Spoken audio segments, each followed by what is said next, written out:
Please join me now in meditation and prayer and a time of shared silence. Settle into your chairs and relax. Feel the sturdy ground holding you up. Breathe deeply and feel the collective heartbeat of this congregation.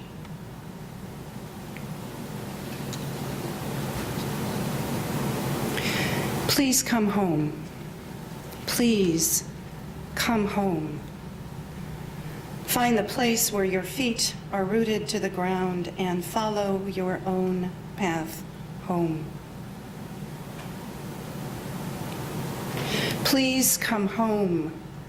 Please come home into your own body, your own vessel, your own place on this earth.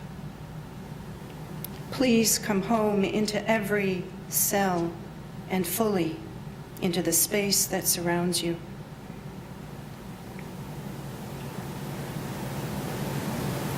Please come home. Please come home to trusting yourself and your instincts and your unique way of knowing.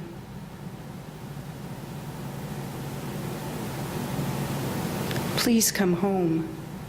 And once you are firmly here, please stay a while and experience deep rest within your heart. Feel that profound sense of what it is like to be truly home. Please come home. Please come home. And when you're ready, and when there is an urge in your soul, then please come out. Please come forward, express who you are to us, and please trust us to see you and hear you and touch you and know you as best we can. Please come home. Please come home. For you belong here now. You belong among us. So we can learn from you, from your voice and your ways and your presence, so that together we can express fully who we are, you and you and you and me. May we wake up and remember who we truly are together. Please come home. Please come home. Join me now in silence.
May the silence we share serve to hold us and heal us all. Amen.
in seminary several years ago, I was required to work with a spiritual director. It was part of my faith formation, and since I went to an interfaith seminary, my choice of spiritual guides was quite diverse. It ranged from Buddhist to Catholic, from Christian to Sufi. I chose the Sufi. Early in our relationship, we engaged in a lot of clarification. At first, I answered all the questions. What was Unitarian Universalism? What did we believe? How did I view and understand the divine, if at all? And how did we live? It was a rich and important conversation. It helped me clarify my own beliefs, and because we were different in so many ways, it allowed us to create a language we could use in our conversations. I thought we were off to a good start. That's when it came as a great surprise to me that one day my guide said to me, "Tina, why do you run from God?" Well, I thought maybe he had forgotten our other conversations, or maybe he didn't really listen, or perhaps he just wanted to convert me after all. So I looked him straight in the eye and I said, "Well, that's easy. It's because I'm a Unitarian Universalist." And I smiled, but he didn't. And he said it again, this time more softly, this time more quietly. "Tina, why do you run from God?" And then I tried to explain. You see, we don't usually have burning bushes or tablets on the mount. I explained that we were rational and skeptical and that God didn't regularly talk to us. And then he said, "How do you know?" Well, with those 4 words, he pinned me to the wall because, you see, I didn't know. Because I didn't listen. My life was busy and full. I was one of the folks who got things done. I worked full-time, I went to seminary, I volunteered at church, and I cared for my family. The pace was startling. Time was scarce, and listening to God was just not on my list of things to do. But his questions haunted me. You see, if I was going to repot my life and commit to rooting myself to the call of ministry, well then maybe, just maybe, I was required to make time for listening. Now, I don't believe in a personal God who has me on speed dial. I'm not on some celestial contact list, and I don't expect a text anytime soon. But if there was a chance that the voice of God or the voice of life speaks to me in deep and meaningful ways, aside from being tremendously surprised, I wanted to heed the message. So right there, I made a commitment to spend some time in the belly of the fish. Now, in case you didn't catch my reference, I'm talking about Jonah, one of my favorite biblical stories. You see, it seems Jonah also ignored the voice of God. It's really quite simple. God asked Jonah to travel to Nineveh to teach the people that there was a better way to live. Well, Jonah not only ignored the voice of God, he actually got on a ship going in the opposite direction. Now, this is where the Bible is great because it leaves us all kinds of room for interpretation to make the story relevant to our times. Now, we don't know how Jonah ignored God. We don't know if he put his fingers in his ears as God was talking and went, la, la, la, la, la. Or maybe Jonah said something like this, "Oh my God," pun intended, "I couldn't possibly go to Nineveh. I'm so busy. I hardly ever have time to breathe. My job calls me away from my home so often that my wife is on my case for not tending the kids or the goats. The children really need to learn a trade, but they're so busy on the countryside playing the Legend of Gilgamesh. I'm really worried about their future. I'm just overcommitted. Time is scarce. Thanks for thinking of me. I gotta run." That's really what I imagined, Jonah said. And it's such a litany, right, of common complaints that we have today. We hear it or we say it every day. I encourage you to take a day this week and just ask as many people as you can how they are, and note how many of them say, "I'm so busy." I don't know how or when life sped up, when it became fashionable or a badge of honor to be too busy to live, too busy to appreciate or even recognize life's beauty. The perpetual chase has, in many ways, defined our modern times and our life. And I think there's a cost. You see, I think we have come to believe in scarcity. There's not enough time in my day, not enough money in my pocket, not enough love in my life. Our society reinforces these ideas at every turn, especially this time of year. As we prepare for the holy days of winter, we are bombarded by the idea that we lack time. Our stores are opening up on Thanksgiving to give us more time to shop, right? And our vision is filled with products we need to buy. Now, I love Wegmans, but I honestly don't need them to cut up my vegetables or shuck my corn for an extra $5. I know that I could easily save 3 minutes cooking dinner, or actually, I could stop by the $6 meals, right? You go in, you pick up everything you need, you throw it in the microwave, zap it for 3 minutes, you can put it on the table and have dinner for your family without any effort at all. That is, if your family sits down and actually eats together, because most of us are too busy.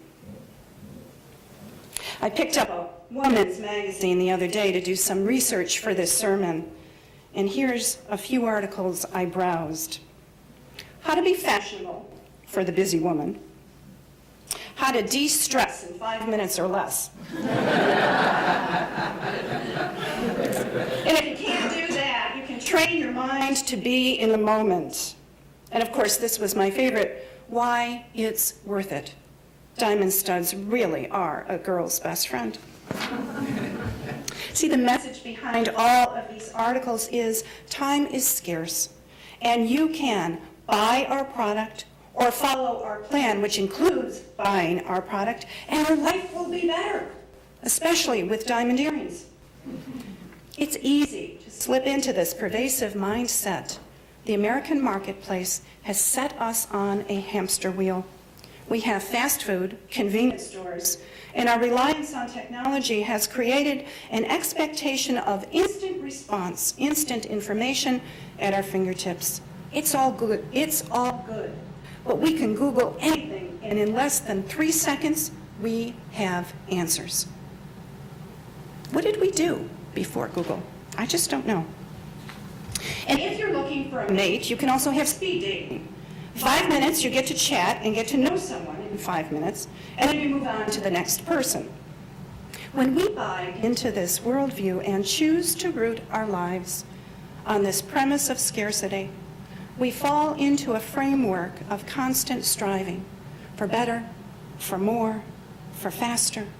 We experience an inability to turn off the world and settle into ourselves. And so often, people are now turning to medication to help them sleep. Why? Because they can't turn off their mind.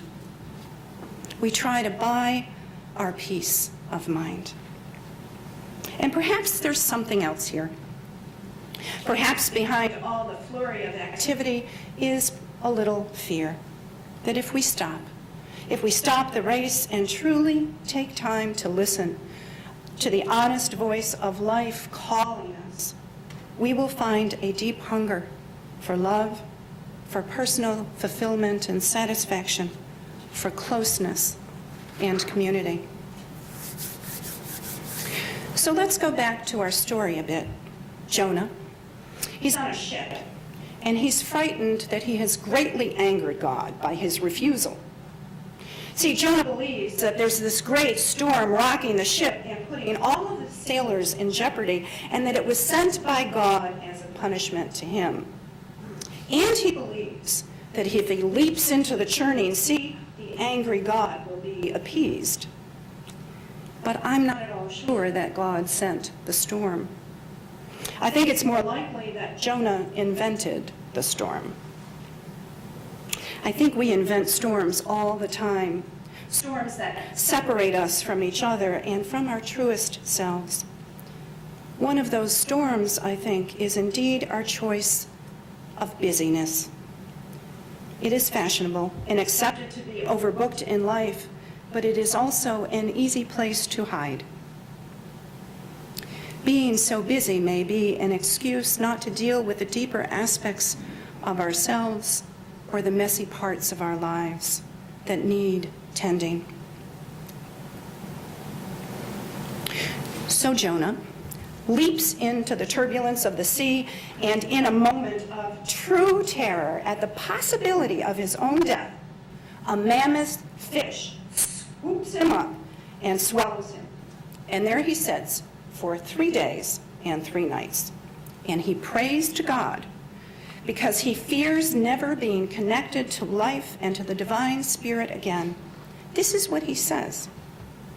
I sank to the very roots of the mountain. I was locked out of life and imprisoned in the land of dead. And you, O my God, have snatched me from the yawning jaws of death. Now, most people see the great fish as a danger, but it was in the belly of that fish that Jonah's transformation took place. You see, the way I read it, the fish was the raft, the life raft, the saving grace. This was the pause in his busy life full of storms that allowed Jonah to think deeply and understand what got him in trouble in the first place. And that was his refusal to listen to the call of life. The call that said, teach the people of Nineveh that there is a different way to live. It's been a rough week in the pastoral care aspect up at First U. Some of our members have experienced unspeakable sorrows this week. And when that happens, I think life is short. And I don't mean to be trite, but the way I see it is we have good days, and we have bad days, and we have horrible days, and we have joyful days. Now, the joyful days are easy. And the horrible days, well, sometimes we just put our head down and put one foot in front of the other. But it's the ordinary days that are the challenge. Those are the days that require our attention and our choice. Do we live those days with a sense of scarcity, too busy to look up and take notice? Or do we root them deeply in the intention to experience the fullness that is our life, knowing that everything changes on a dime? Can we learn a different way to live? I read a book this week by Bonnie Ware. She's a palliative nurse, and she recorded the top 5 common regrets of the dying in a book that she called A Life Transformed by the Dearly Departing. It's not surprising what made the list. Number 1, I wish I had the courage to live my life true to myself and not the life others expect of me. Ms. Ware says this was the most common regret of all, when people realized that their life was almost over and looked back clearly on it. It was easy to see how many dreams had gone unfulfilled. Most people had not honored even half of their dreams and had to die knowing that it was due to choices they had made or not made. Number 2, I wish I hadn't worked so hard. This came from every male patient I nursed, Ware tells us. They missed their children's youth and their partner's companionship. Women also spoke of this regret, but as it was mostly an older generation, many of the female patients were not breadwinners. All of the men, though, deeply regretted spending so much of their lives on the treadmill of work. Number 3 on the list, I wish I had the courage to express my feelings.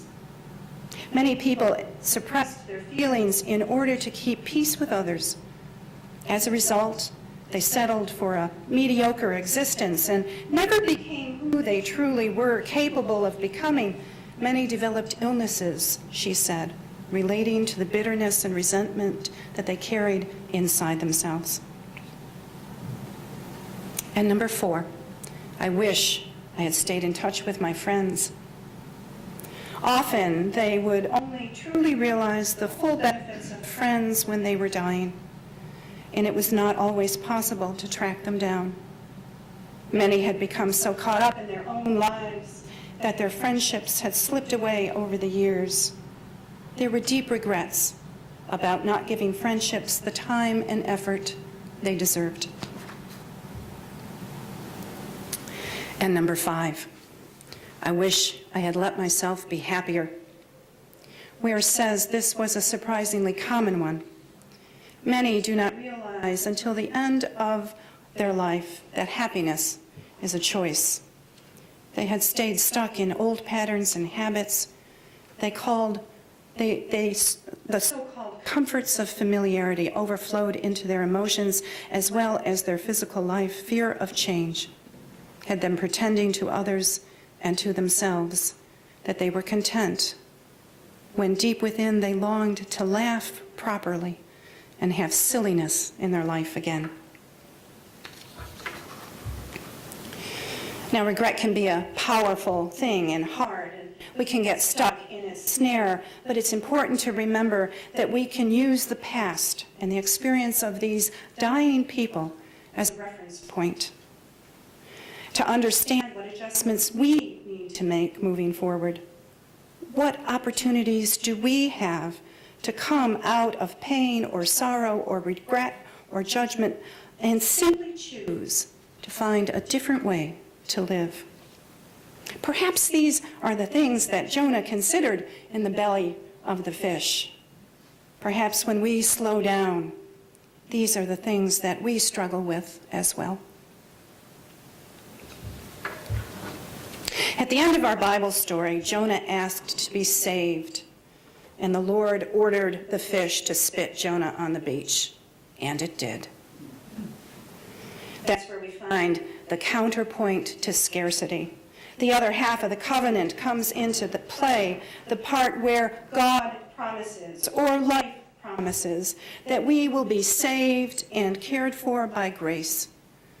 This is the promise that when we are caught in our darkest despair, or by the insatiable hunger in our souls, life goes on, and we are always lifted out by God, or by the love of others, by the plentiful earth, and the unending waves of the ocean. Life calls us to pay attention and promises that there will be an abundant answer. If we slow down, there is indeed a different way to live. Live a life true to yourself, not the life others expect of you. Don't work so hard. Don't miss out on the life of the ones you love. Express your feelings. Tell them you love them, or tell them what's wrong. Spend time with your friends and love them now. Laugh and play and be silly whenever you can. And when you have slowed down and your life is abundantly overflowing with meaning, well, then give it away. Teach the people there is a different way to live. May it be so, and amen.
We extinguish this flame, but not the light of truth. The fire of humanity. Oh, I don't fire. Please come